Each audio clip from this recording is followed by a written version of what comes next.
American, Black American, Asian Indian, Asian Pacific Islander, or Hispanic.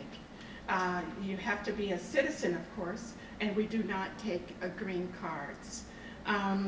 We certify brokers, construction contractors, general contractors, distributors, manufacturer representatives, service contractors, and we look at some franchises. You can be a corporation, an LLC, an LLP, general a proprietorship, or a sole proprietorship. And so you have to have filed your company with the state of Maryland, Virginia, or District of Columbia, wherever your company is headquartered, and be in good standing. So where do we start?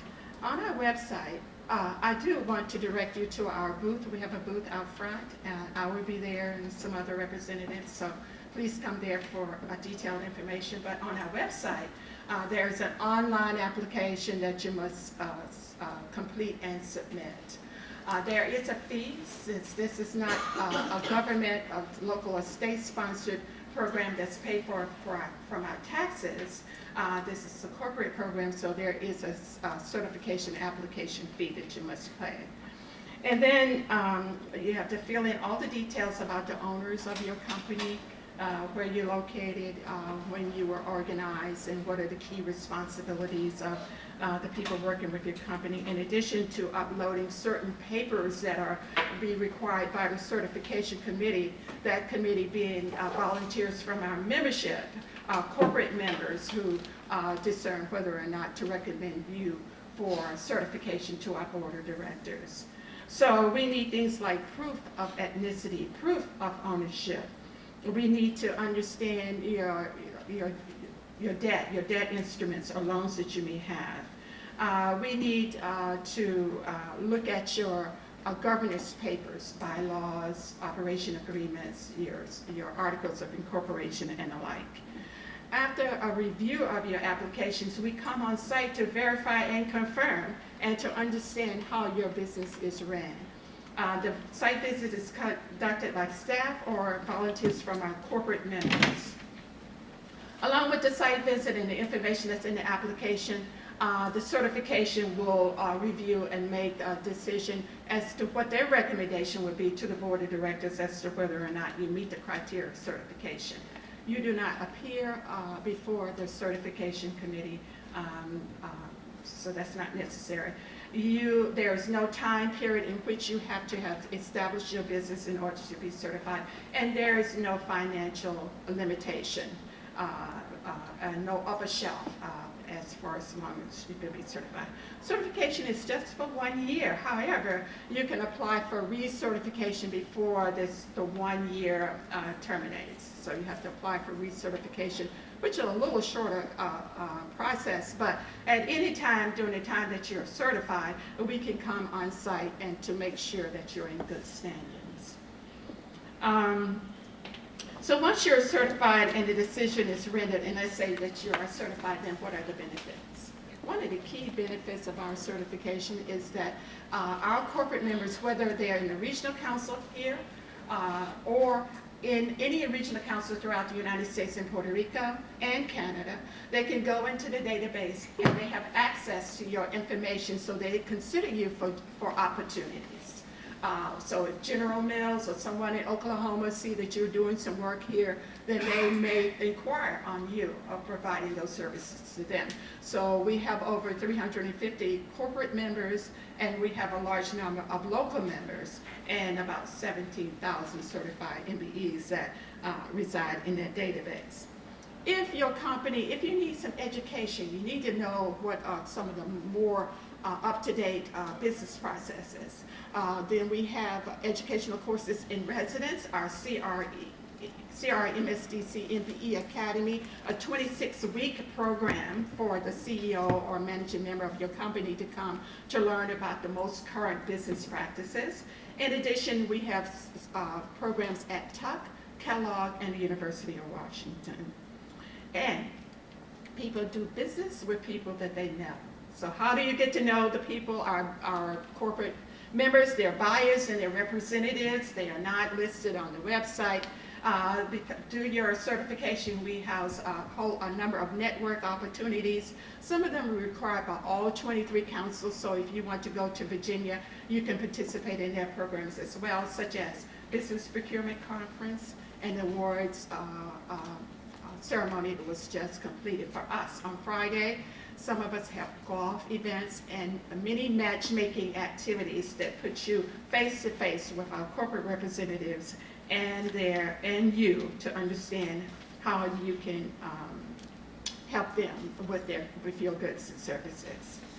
I think that's a good summary of what we do at the National Minority Supply Development Council. And I do welcome your questions during the question and answer period. And again, I invite you to come and talk to me one-on-one at the booth so I can go in more details. Remember, Montgomery County has an MOU with us so that they can consider using you if you're certified with us in their programs. Thank you. Thank you. In fact, we have I don't know what the acronyms are, but it's MOUSE with everybody else, okay?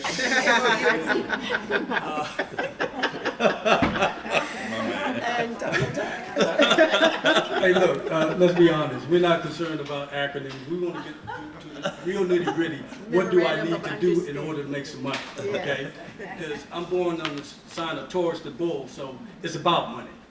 Okay, I'd like to introduce our next guest, Ralph Buchanan. And Ralph is going to explain his process with the Small Business Administration. Thank you.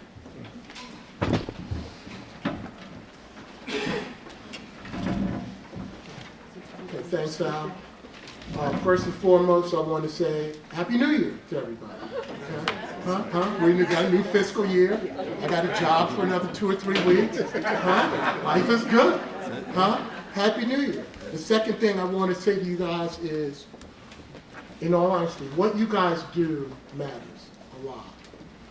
We are, through the Obama administration, we are experiencing near 80 months of continuous job creation, where 2 out of every 3 net new jobs in America created by small business.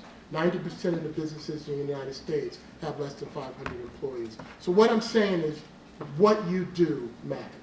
Stay in there, we're with you. I'm with the Small Business Administration, and such, we have certifications that I want to go over with you as quickly as I can, because I could be here for weeks talking about some of the stuff we do. So I'm going to have to kind of contain it a little bit, and we'll try to see what we can get done in the questions and answers. But the first thing I want to do, because I'm one of these who, what, when, where, why kind of people, is, why do you want to certify?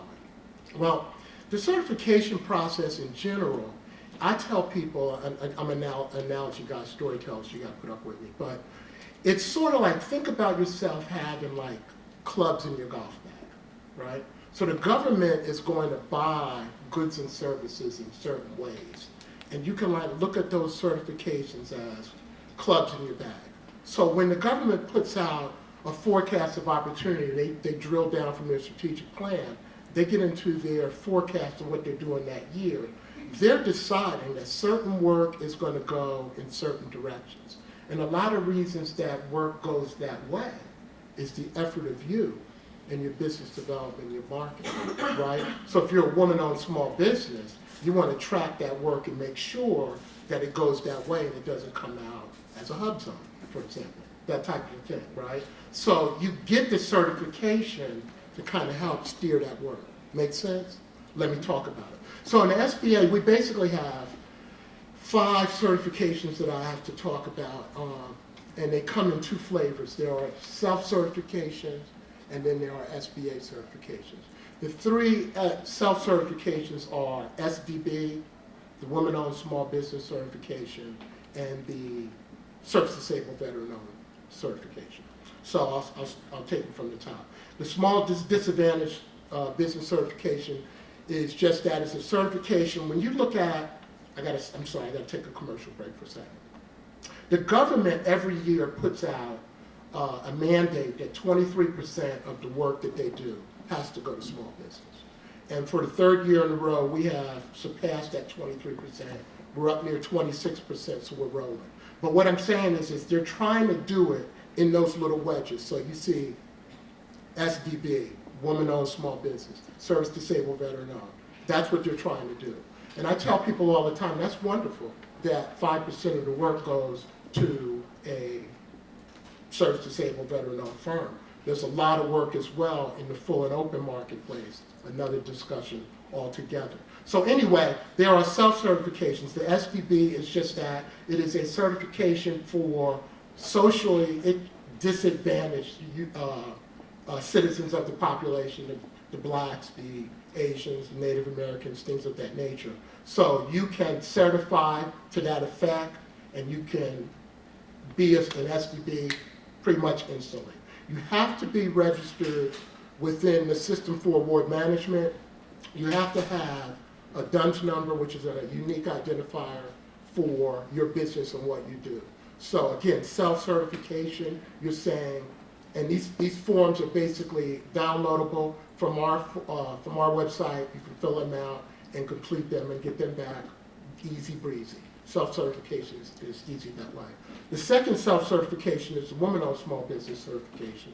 And it's making a lot of noise, especially over the last year or two, because women are starting to really get going in the marketplace. So I say to you, if you are a woman-owned small business, this is probably a good time for you. Now, a lot of these certifications, just like we heard previously, you have to be a U.S. citizen.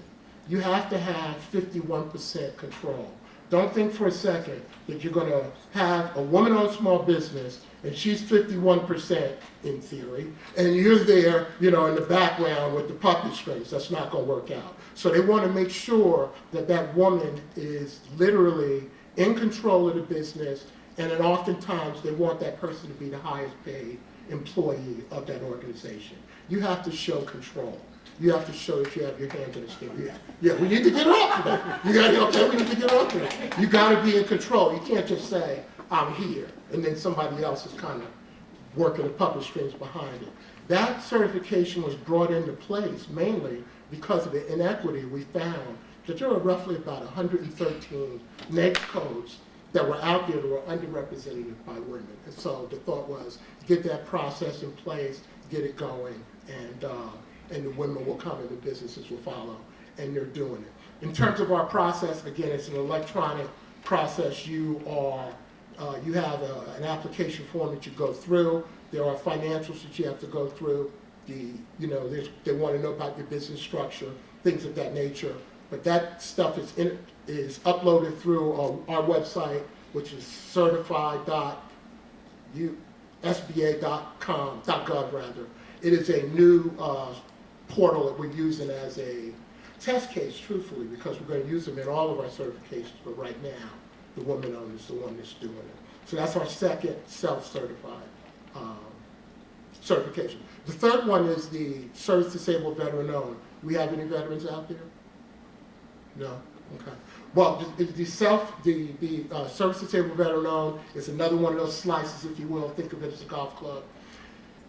The process with that is that you, again, have to be 51%. You have to be disabled from service in the military. You have to provide your DD-214 to show that you were dishonorably discharged. Again, with that access to SAM, bam, you are certified. Okay, so it allows you